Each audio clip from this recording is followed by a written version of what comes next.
year in Ireland was celebrated through the many festivals. People, particularly in the countryside, measured time in days, months and seasons as opposed to minutes, seconds and hours.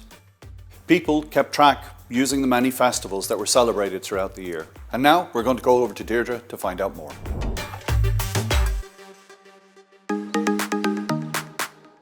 The year in Ireland was divided into 4 seasons, and each season began with what was called a quarter day.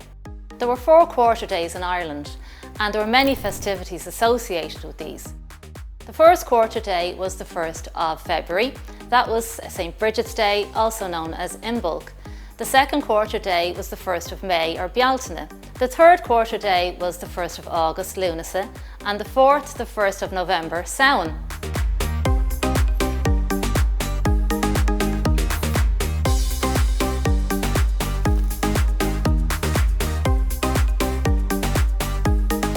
There are many festivities associated with these feast days, and also the eve of the feast day was more important than the day itself.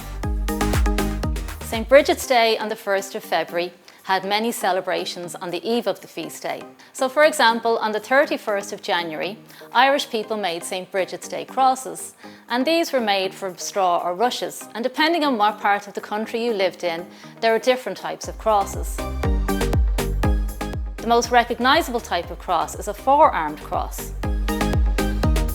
St. Bridget was the patron saint of livestock, so she was very important in rural areas, and farmers would hang up St. Bridget crosses in their homes and stables. So St. Bridget would come on the eve of her feast day and she would bless the crops and bless the houses and stables for the forthcoming year.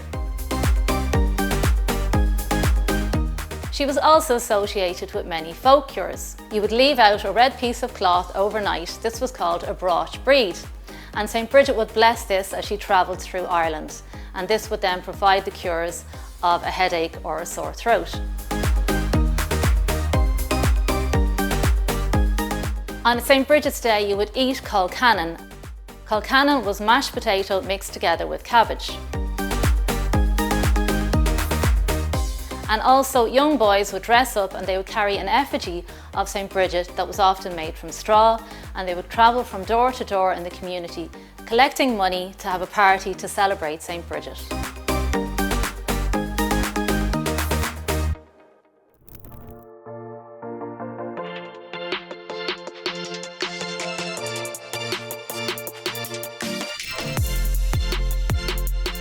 Lunasa was celebrated on the 1st of August. This was a time when the community would get together with families and bring in the harvest, and this was known as the mehel. There was a real community spirit.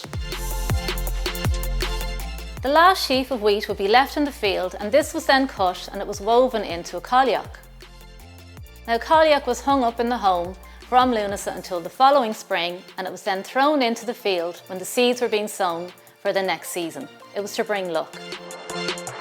A harvest dance would be held, and boys and girls would make harvest knots or harvest favours.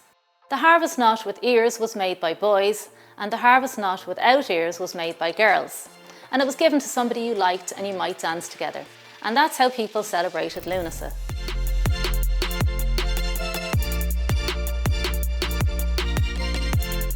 Samhain falls on the 1st of November. And most of the time, the eve of the feast day is actually more important than the actual feast day.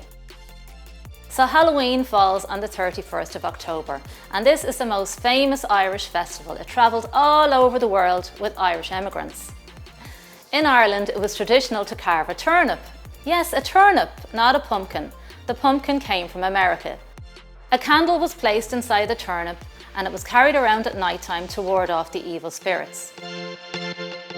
Also, we dressed up to ward off evil spirits. Nowadays, children dress up and they trick or treat from door to door. But in the past, it was actually adults who dressed up. And they called from house to house and they collected seasonal fruit and nuts, and they collected some money.